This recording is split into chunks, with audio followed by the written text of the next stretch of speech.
Buenos días tengan todos ustedes, amigos. La Comisión de Historia y Cultura de Los Mochis AC, en nuestro programa Haciendo Historia en tu Comunidad, por mi conducto, les presentamos el embellecimiento de la ciudad de Los Mochis y del bulevar que en aquellos años era calle del Telégrafo en 1910, después del ferrocarril, y hoy es Rosendo G. Castro.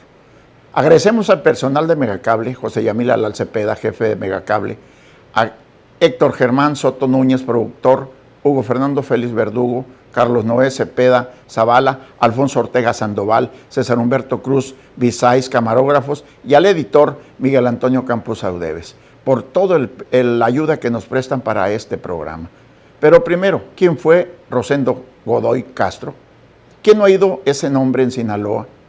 ¿Cuántas personas saben quién fue y qué hizo, cómo vivió y cómo murió Rosendo Godoy Castro, cuyo nombre lleva una colonia y uno de los bulevares principales de aquí, de esta hermosa ciudad de Los Mochis? Rosendo G. Castro nació en la población de Algüey, municipio de Angostura, allá por 1912. Debido a problemas familiares se trasladó a un poblado llamado La Sinaloa, cerca de Yebabito, en el municipio de Culiacán, por entonces estación ferroviaria del legendario Tacuarinero.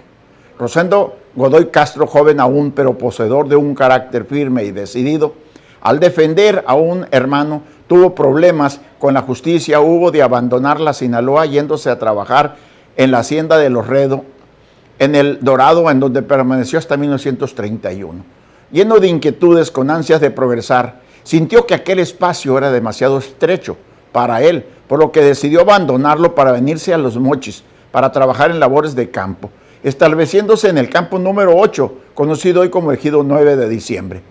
Durante los años siguientes laboró por los más importantes puestos de trabajo, que era la Unique Sugar Company, en el año de 1935, cuando Rosendo G. Godoy Castro inició su carrera sindical y política, al nombrarlo sus compañeros su representante ante la citada empresa, con el cargo de delegado número 5 de la Unión de Obreros y Campesinos del Norte de Sinaloa.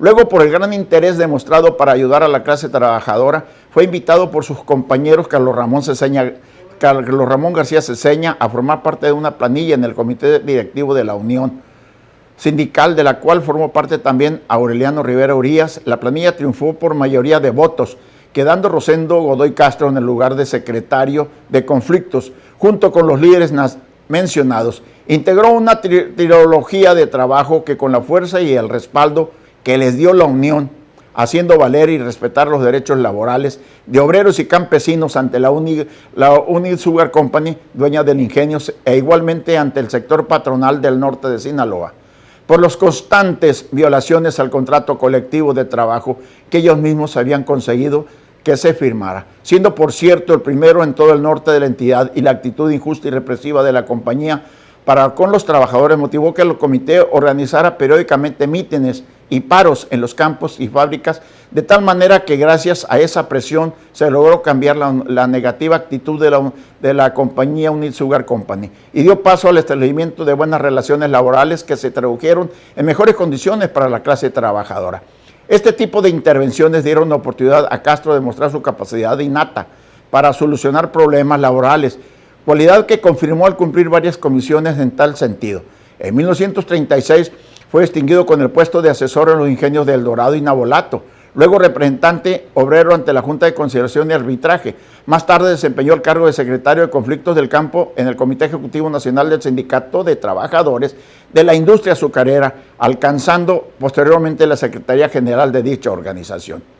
A finales de 1940 fue electo diputado federal por el primer distrito electoral de Ahome. Con tal investidura logró unificar los tres sectores del municipio. Además, como diputado, impulsó varias obras de beneficio social en la ciudad de Los Mochis y gran parte de la municipalidad. En 1942, un ciclón azotó la costa ahumense, devastándola. El presidente Manuel Ávila Camacho hizo un recorrido por la entidad para constatar personalmente los daños y nombró a Rosendo G. Castro su representante para que hiciera llegar la ayuda a los damnificados, junto con un mensaje de solidaridad y confianza a sus habitantes.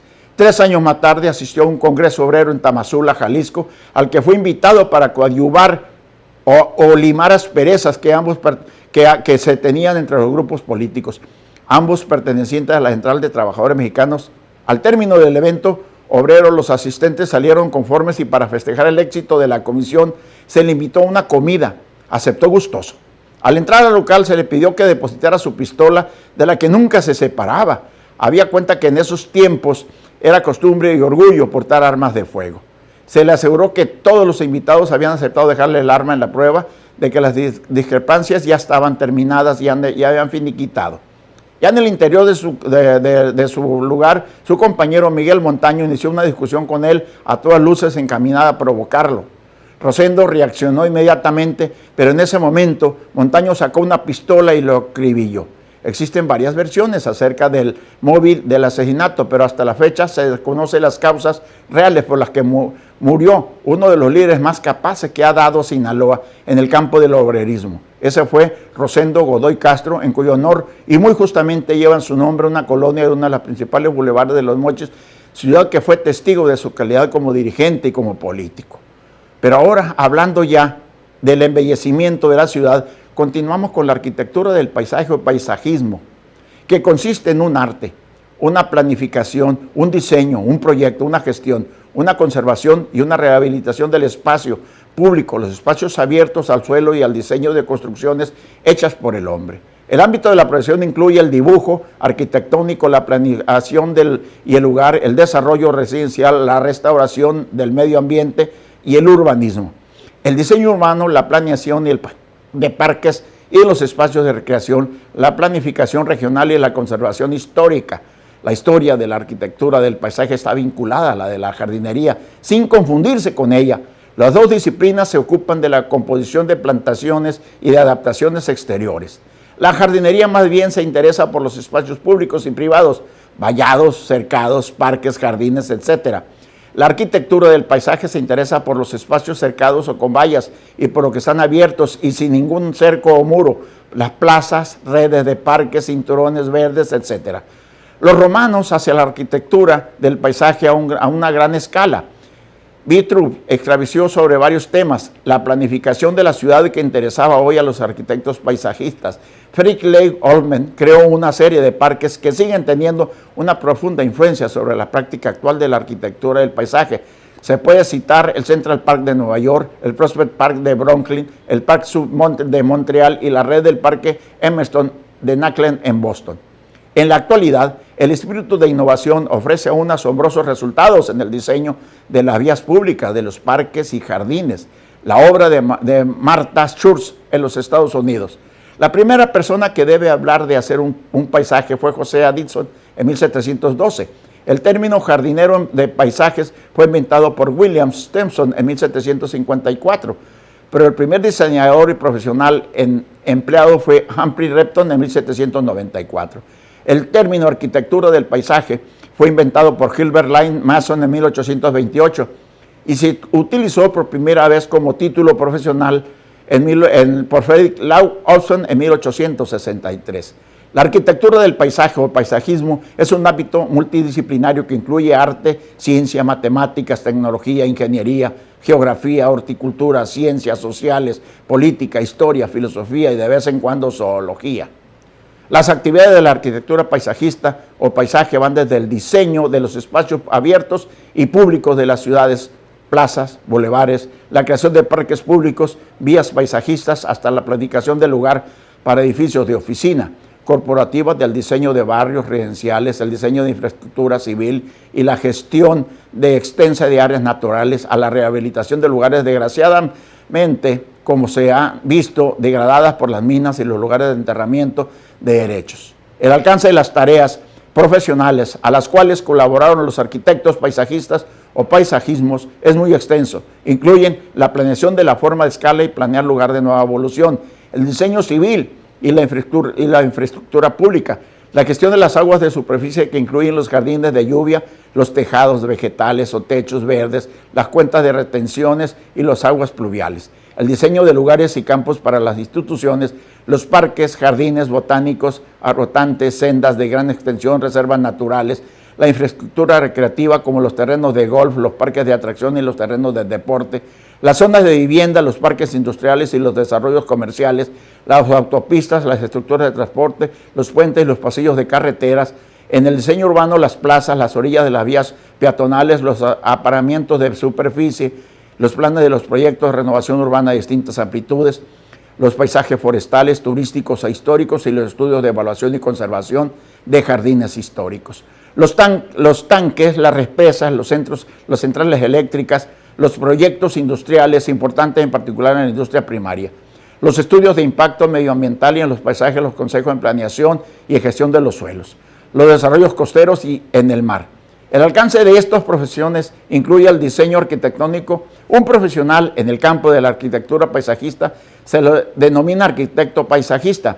Los arquitectos paisajistas se envuelven en todo tipo de espacios externos, pequeños o grandes, rurales o urbanos, con diferentes tipos de materiales y con propiedades ecológicas o hidrológicas. Estos profesionales pueden desempeñar en la formación y escala de nueva infraestructura, de un nuevo desarrollo público, diseño de escuelas, universidades, hospitales, hoteles, parques públicos, áreas verdes, campos de golf, parques de entrenamiento, complejos deportivos, carreteras, puentes y corredores. No obstante, también es muy común verlos trabajar con paisajes boscosos, turísticos o históricos, proyectos industriales en asesoría ambiental y de paisaje en desarrollo costero.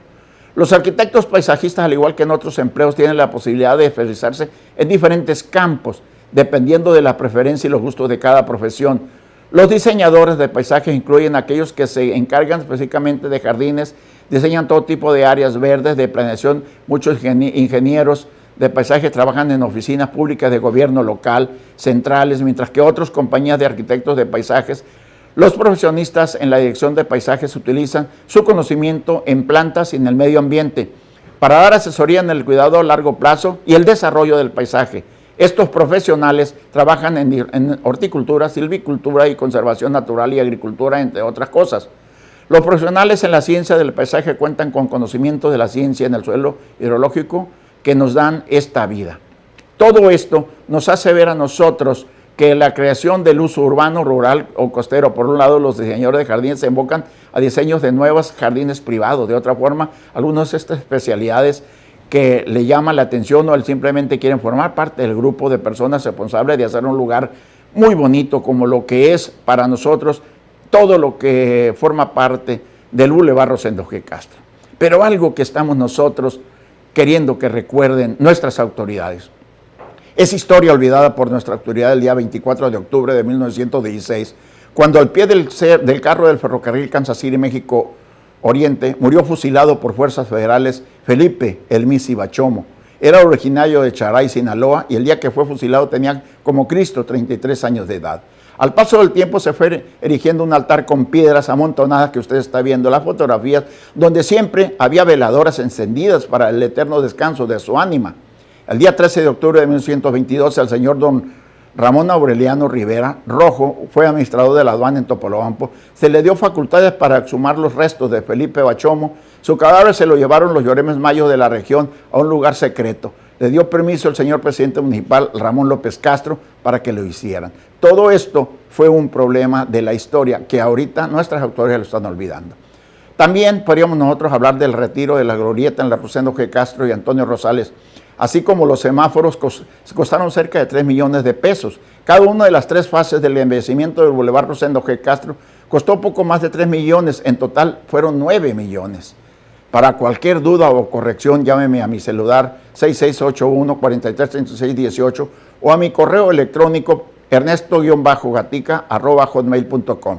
Muchísimas gracias por su atención. Soy el profesor Ernesto Gatica Moreno, socio fundador de la Comisión de Historia y Cultura de Los Mochis AC. Nos vemos el próximo viernes. Muchísimas gracias.